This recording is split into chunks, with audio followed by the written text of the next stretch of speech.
এই যে আমি এখন মটনটা কষাবো, তার জন্য এই যে আলুটাও ভেজে নিচ্ছি, পেঁয়াজ দিয়েছি, মশলা দিয়েছি। এবার আদা, পেঁয়াজ, রসুন, টমেটো পেস্ট করা সেটা দেব।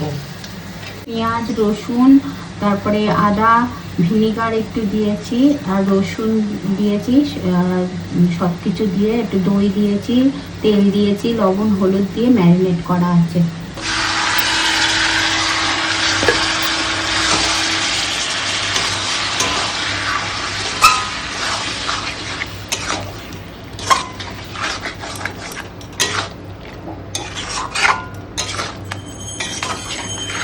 একটু লবণ দিয়ে এটাকে কষাবো, তারপরে মটনটা দিয়ে দেবো।